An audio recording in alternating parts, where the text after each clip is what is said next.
Assalamualaikum warahmatullahi wabarakatuh. Salam sejahtera untuk kita semua. Perkenalkan, saya Uli Junimil Salugina dengan NIM 21052107 dari Prodi Pendidikan Pancasila dan Kewarganegaraan, Fakultas Ilmu Sosial Universitas Negeri Padang. Pada video ini, saya akan mempresentasikan hasil analisis mengenai hukum perjanjian, yaitu tentang kasus wan prestasi dalam perjanjian jual beli kios, studi kasus putusan Pengadilan Negeri Kupang nomor 18 garing PDT G garing 2016 garing PN KPG. Nah, yang pertama kali harus kita ketahui itu pengertian dari wan prestasi. Wan prestasi yaitu suatu keadaan karena kelalaian atau kesalahannya, sehingga debitur tidak dapat melaksanakan prestasi seperti yang telah diatur dalam perjanjian. Hal tersebut dilakukan secara sadar bukan karena keadaan terpaksa, sehingga wan prestasi adalah tidak terpenuhinya atau lalai dalam melaksanakan kewajiban sesuai yang ditentukan dalam perjanjian yang dibuat antara para pihak itu sendiri, yaitu kreditur dan debitur. Nah, yang kedua itu mengenai dasar hukum. Ada 4 dasar hukum tentang kasus ini. Yang pertama itu pasal 1457 KUH Perdata. Menurut pasal 1457 KUH Perdata ini disebutkan bahwa jual beli merupakan suatu perjanjian yang salah satu pihak mengikatkan dirinya untuk menyerahkan suatu kebendaan dari pihak lainnya sebagai pihak yang membayar sesuai dengan harga yang disepakati. Dapat disimpulkan bahwa dalam suatu perjanjian jual beli terdapat unsur utama, yaitu adanya barang dan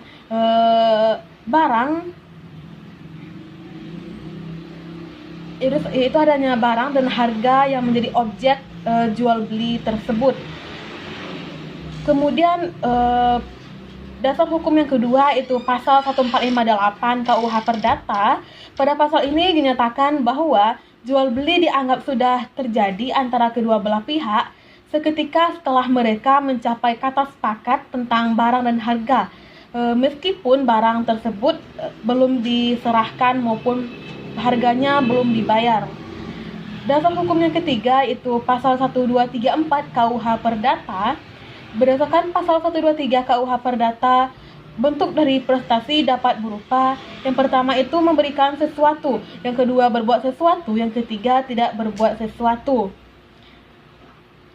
Apabila salah satu pihak tidak melaksanakan apa yang telah diperjanjikan atau lalai dalam melakukan perjanjian tersebut, maka ia dikatakan telah melakukan wan prestasi atau ingkar janji.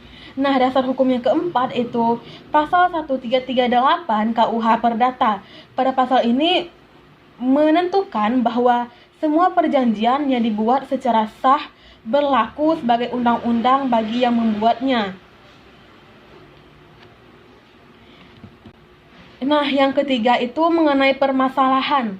Berdasarkan bukti yang menjadi tergugat dalam permasalahan ini itu Bapak Langsang, berumur 48 tahun, pekerjaan pedagang, warga negara Indonesia, beralamat di Desa Tanah Merah, RT 015, RW 08, Kecamatan Kupang Tengah, Kota Kupang.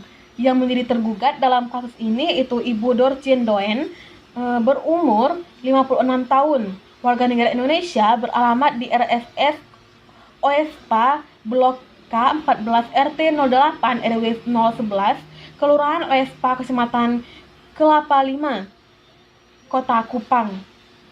Nah, penggugat dan tergugat telah sepakat melaksanakan jual beli kios beserta barang dagangan kios yang terdiri dari satu unit bangunan kios yang berukuran lebih kurang 20 meter dikali 20 meter yang dibangun di atas tanah sewa, satu unit depot air minum, 2 buah lemari es atau kulkas, 6 buah etalase, serta barang-barang dagangan yang nilai keseluruhannya sebesar 125 juta rupiah sekitar bulan November 2015.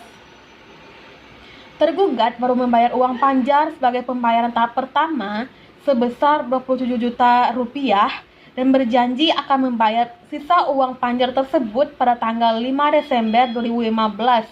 pada tanggal 5 Desember 2015, saat penggugat menagih sisa pembayaran uang panjar tersebut, tergugat mengusir penggugat dan tidak membayar sisa pembayaran sampai penggugat mengajukan gugatan di Pengadilan Negeri Kupang.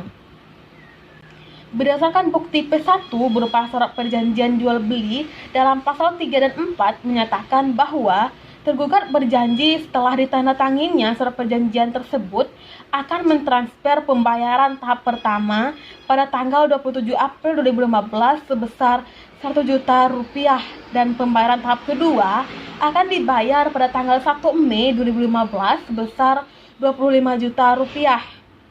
Setelah jatuh tempo, ternyata pihak tergugat belum melakukan tanggung jawabnya untuk melakukan pembayaran pada tahap pertama tersebut.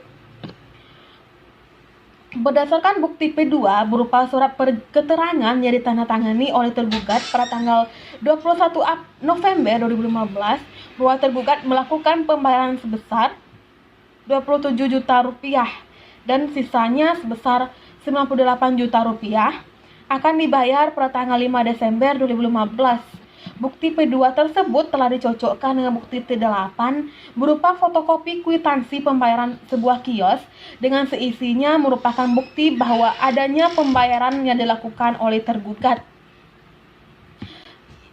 Bukti-bukti yaitu ada 11 bukti. Yang pertama itu disebut sebagai T1, fotokopi nota belanja barang dagangan tertanggal 25 April 2015. T2, fotokopi nota belanja barang dagangan tertanggal 28 April 2015. T3, fotokopi nota belanja barang dagangan tertanggal 3 Mei 2015. T4, fotokopi nota belanja barang dagangan tertanggal 7 Mei 2015. T5, fotokopi nota belanja barang dagangan tertanggal 10 Mei 2015. T6, fotokopi nota belanja barang dagangan tertanggal 12 Mei 2015. T7, fotokopi nota belanja barang dagangan tertanggal 16 Mei 2015. T8, fotokopi kwitansi pembayaran sebuah kios dan seisinya tertanggal 4 Juli 2015.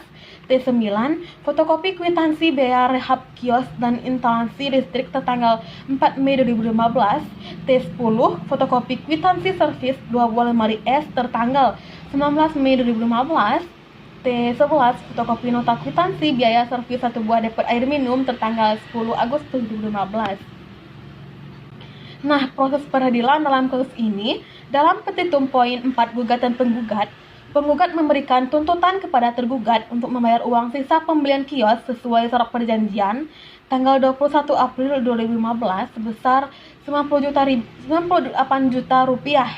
Berdasarkan keterangan saksi-saksi tergugat yang mengatakan bahwa pada pukul 22 WITA pada bulan April 2015, saksi Yopi melihat penggugat mengambil barang-barang di kios dengan mobil pick-up.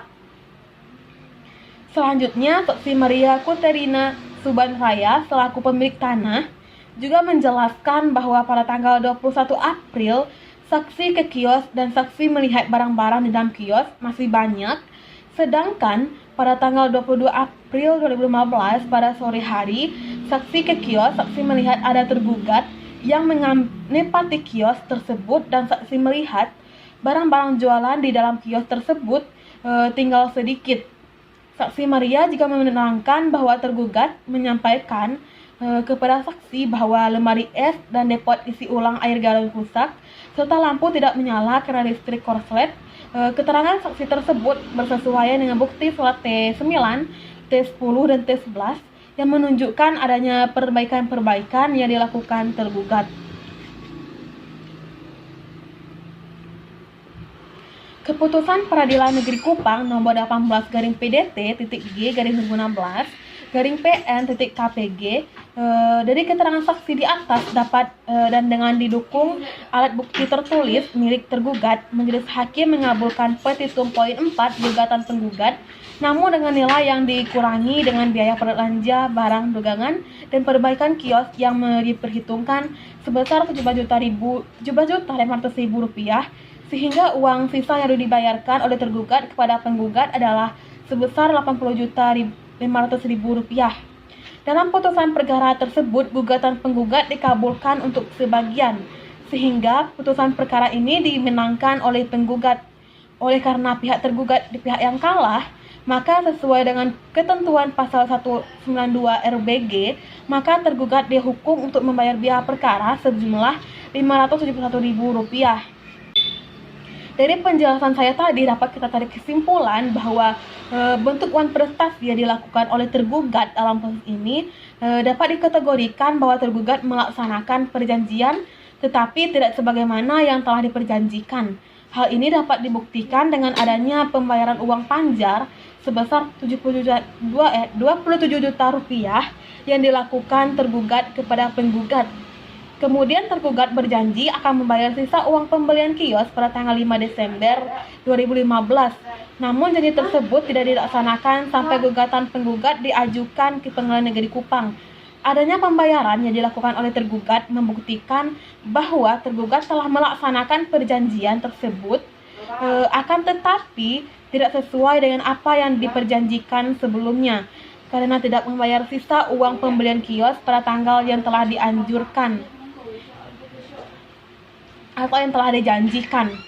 Akibat hukum bagi pihak yang melakukan wan prestasi dalam kasus Pengadilan Negeri Kupang nomor 18/PDT/2016 PN-KPG yang dilakukan Ibu Nur Cindoen selaku tergugat kepada Bapak Langsang, yaitu dalam bentuk membayar uang sisa pembayaran jual beli kios beserta isi dagangan berdasarkan isi dagangannya sebesar Rp80.500.000 dan membayar biaya perkara sebesar Rp571.000. Berdasarkan analisis saya dan apa yang saya sampaikan, semoga bisa dipahami dan bisa dimengerti dan bermanfaat untuk kita ke depannya. Sekian, terima kasih. Wassalamualaikum warahmatullahi wabarakatuh.